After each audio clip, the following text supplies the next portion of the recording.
Kak Mencu. Bawa lagi. Apa itu dibikin di situ? Untuk besok edisi. Iya. Gitu apa? Untuk edisi print besok. Apa gitu?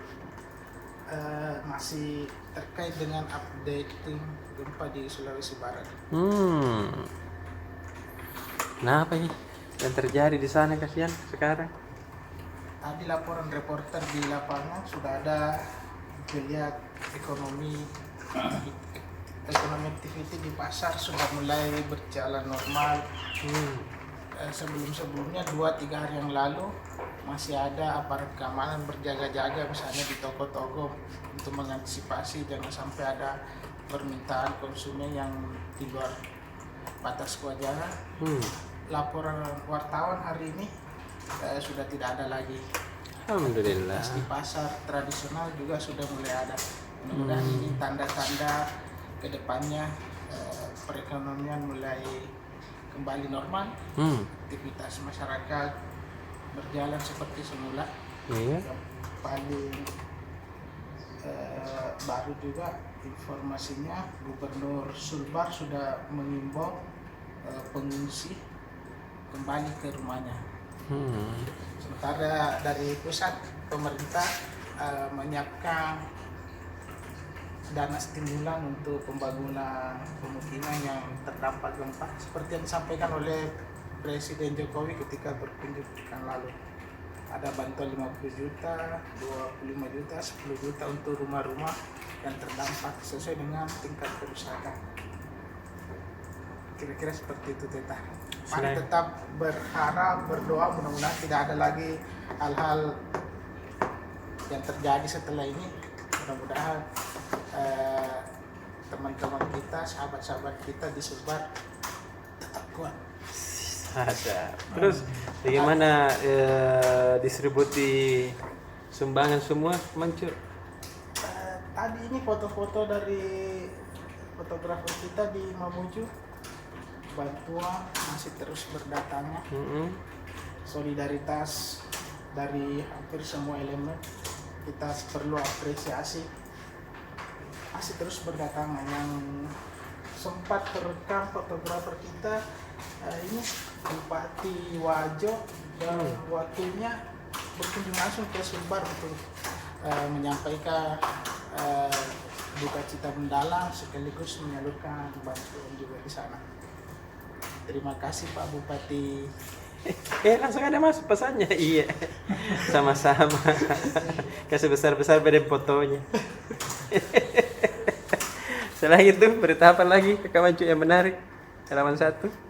Ini juga dari perkembangan terbaru COVID-19 di Sulawesi Selatan. 2 hari terakhir kabar baiknya trennya cenderung menurun dibanding hari. Alhamdulillah. 3 hari terakhir sampai di angka 600 kan ini hari bisa 200. Kemarin 188 naik sedikit 20-an. Turun sekali tahu ah. Cuma kabar tidak baiknya hari ini ada 6 pasien COVID di Sulsel meninggal dunia. Innalillahi wa inna ilaihi raji'un. Ini angka yang terbanyak dalam 3 hari terakhir ya. Yang meninggal. Ya, kita juga mengajak Tribuners, kita doakan saudara-saudara kita yang terpapar COVID semoga lekas sembuh. Amin. Kita yang sehat walafiat disiplin dengan protokol kesehatan. Jangan sampai kena dulu baru sadar. Benar. Oke, pada Kak Mencu. Iya. Oh iya. Dah.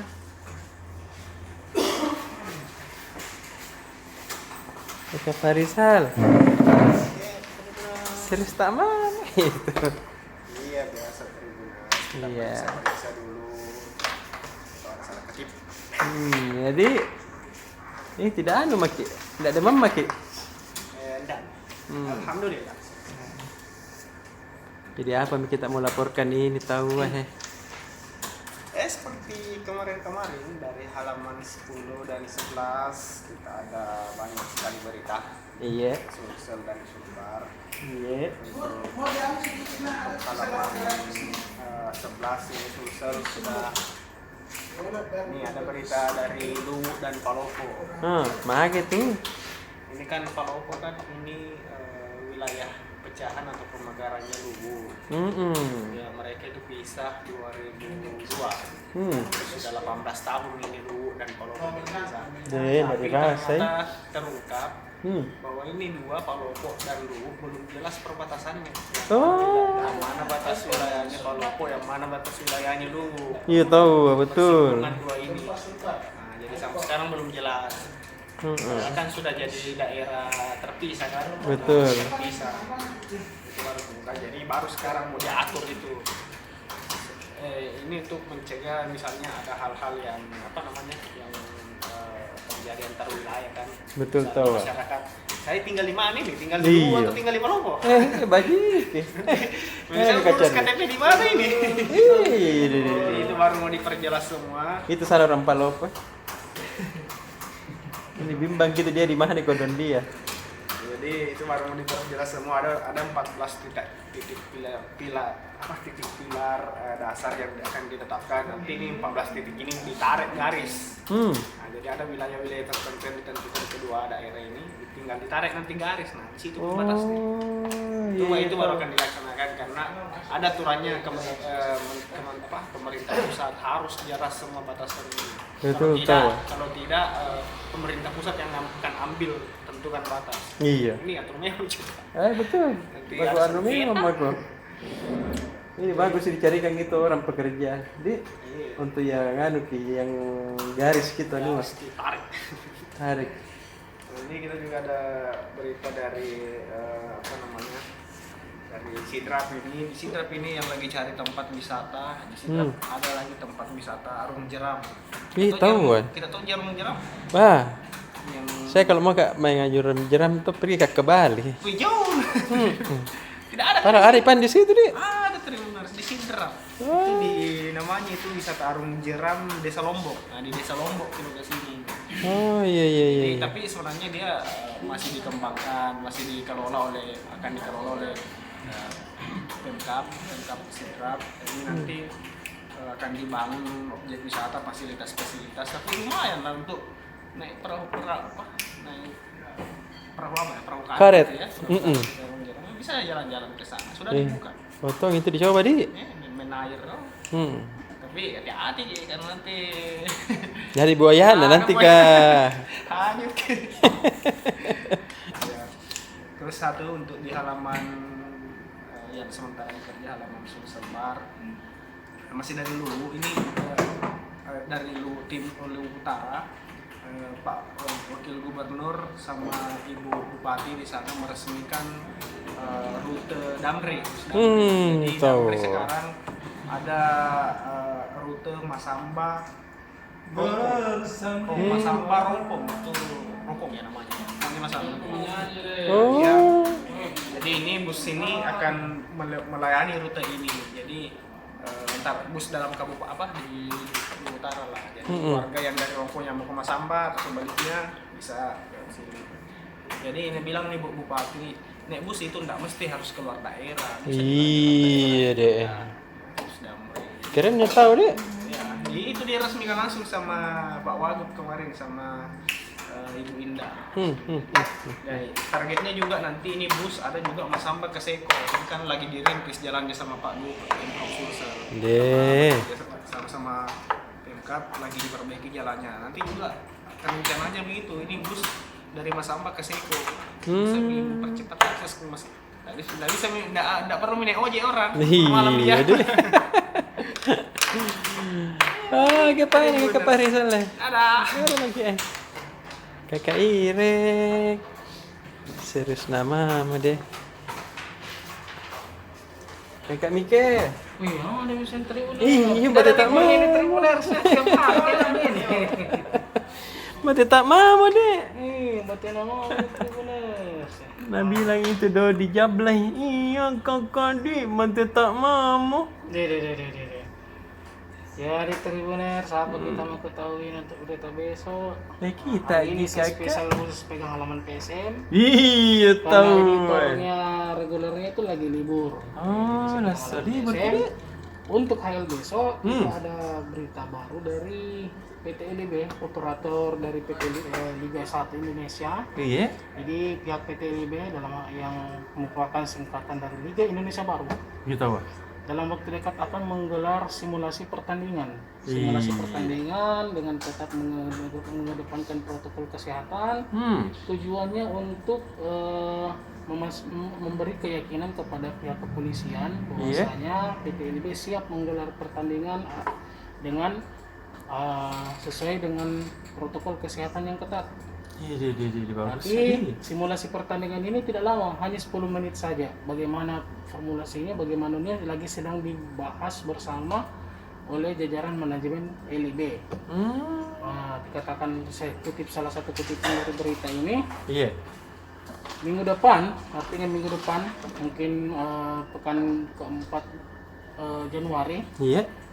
jadi minggu depan pihak LIB akan menggelar rapat khusus dengan tim untuk memperjelas kapan simulasi ini bisa dilaksanakan. Ini kata Direktur Utama PT LIB, Bapak Ahmad Hadian Lukita. Nah, Bapak Ahmad Hadian Lukita ini melanjut bahwasanya idealnya ini kalau misalnya Liga 1 2021 digelar, idealnya digelar pada bulan Juni. Ini 2021. Alasannya ya karena masa persiapan. Apalagi kan ini sekarang sudah gencar-gencarnya ini pemerintah menggelar vaksin. Jadi tentunya vaksinasi itu butuh waktu juga Tribuners. Iya tahu. Karena itu vaksin itu nantinya akan menjadi salah satu persyaratan sebelum kompetisi digelar. Jadi idealnya itu nanti setelah bulan Mei, artinya bulan Juni nanti. Gitu. Ada beberapa pertimbangan lain termasuk Hari Raya Idul Fitri, sehingga LIB ini menginginkan agar Liga 1 2021 ini digelar pada Juni mendatang. Begitu Tribuners. Kita tunggu saja kapan simulasi pertandingan selama 10 menit ini akan digelar. Iya deh. 10 menit Ji, tidak lama, dan ini juga bukan pertandingan sungguhan. Hanya simulasi saja. Simulasi Ji. Iya, bagaimana? Tidak ada bola. Bola bayangan. Termasuk pergerakan bayangan. Jadi mungkin nanti itu akan dilihat bagaimana saat kedua tim masuk ke dalam lapangan. Bagaimana juga simulasi pada saat ofisial di pertandingan itu di mana-mana, atau bagaimana mungkin mereka tetap menggunakan face shield, menggunakan masker, kan? Begitu Tribuners. Dan mungkin juga nanti pemain akan jaga jarak. Iya. Di lapangan. Ini yang ditunggu-tunggu ini. Siapa tahu dia tahu ikuti protokol kesehatan. Iya, memakai masker juga. Pakai masker lari. Tapi ini cuma candaan saja Tribuners. Oh iya tadi canda gini. Jangan ambil serius lah. Iya deh. Yang serius Tribuners. Aduh. Apa itu? Langsung ke lapar. Saya bisa kurus ini kalau kelaparan terus ini. Nah itu dari PSM Tribuners, kita beralih ke halaman bisnis. Ini ditunggu-tunggu. Bisnis halaman 3, satu berita saja ya. Iya, kita aja Ini yang baca berita besoknya. Jadi ini perusahaan transportasi online ini Gojek, melalui salah satu lini bisnisnya GoFood, itu mencatat peningkatan penggunaan aplikasi GoFood sepanjang 2020. Secara nasional, menu yang sangat favorit dipesan oleh masyarakat selama masa pandemi itu adalah ayam goreng dan kopi susu. Ini nasional ya. Gitu. Nah untuk 2021 nasi kuning. Nasional. VP Regional Strategi Gojek Indonesia Bapak Anandita Danatmaja memprediksi bahwasanya menu-menu tradisional ini menu-menu tradisional seperti barongko hingga saraba akan menjadi menu terfavorit warga Kota Makassar. Prediksi ini berdasarkan meningkatnya jumlah pesanan serta jumlah pencarian item menu tersebut pada penghujung 2020 lalu. Jadi pada saat akhir-akhir 20 itu banyak sekali orang pesan ini sarapa dengan dengan barongko. Itu karena bagus gitu hangat-hangat gitu. Saya mau tahu nggak saya dipesan. Pesan kayaknya. Iya. Beliau mengatakan dalam salah satu kutipannya, tentu saja prediksi ini dapat menjadi inspirasi bagi para mitra usaha yang tengah mempersiapkan kreasi menu andalan di tahun 2021. Jadi pesan-pesan ke warungku nah. Iya Ya, deh. kalau pesan ke warungku jangan lupa bagi saya juga. Ya. Iya, Serah tahu. bagaimana. Kita ini di redaksi Tribun kerja malam, jadi Iya. kita tahu yang hangat-hangat. Bro. Betul. Apalagi hujan ini terus. Ada dah. Salah saya nasi kuning ya kalau bisa. Itu saya Tribuners, terima kasih banyak. Oke, kakak Mika, dah. Nah, Ah, gitu, Bila. nasi kuning nih. Gitu bila. Ya, Gitu. Gitu dia, berita politik. Ke kampus kah? pusing kak kalau politik. Hmm. Sangin dian. Ini masih kita di Sulbar. Iya, main sulbar deh. Kampus tahu aktif terus di mahasiswa. Masa bugis ki bagus deh. Bisa ini cerana ini. Unhas. Ya, manggil Unhas. 430 rak telur dia kirim lagi. Kalau kemarin 1 ton daging sapi sama ayam, sekarang telur daging dia bawa. Tahu. Pak memang ini apa kayak ini peternakan? Ya Fakultas peternakan. peternakan. Iya. Fakultasnya Lili. Bukan, Irek. Oh, fakultasnya Irex. Iya. Dia aneh tadi kasih bantuan ke itu. Kasih bantuan. Ini Mi yang paling ini kalau nggak salah ini kalau saya lihat kirimannya anak sudah 3 kali Oh. kirim. Baik ini peternakan nih masuk. Eh. Kemudian Oke Paulus Makassar kirim 300 paket sembako. Ini mahasiswanya ini. Kemudian apa ya? Ditjen Dikti. Kalau itu dia bantuan nominalnya itu 342 juta tapi ada bantuan pakaian, susu, selimut, kemudian tenda. Nah, itu kalau di politik ya ini buatnya soal politik ners. Bangga ini. Eh. Nah, ini bos. Nah, kalau Keren ini kampus tanah kampus. budaya deh. Kalau kampus. Nah, kalau politik Pak Dani yang bersih-bersihnya. Kemudian kenapa 5 kepala daerah ini dilantik? Apakah dilantik atau didiskualifikasi? Tidak ditahu itu. Baca lagi besok juga. Baca Miki besok. Yang jelasnya Pak Bupati Adnan Wakil Bupati Adnan fokus infrastruktur. Ingat Ki, fokus beda infrastruktur. Pokoknya kalau ada janji-janji ini tagih Ki. Dia fokus infrastruktur untuk tahun ini. Betul. Apalagi dia kan nanti kalau tidak salah Pak Bupati inilah yang bahas RPJMD-nya ini. Nanti. Keren ada. Nah, iya dia yang bahas RPJMD. Begitu deh. Iya deh. Besok kita Dah ada bagi Pak. masih mana puang? Oh, Pak Harim. Ada. Ah.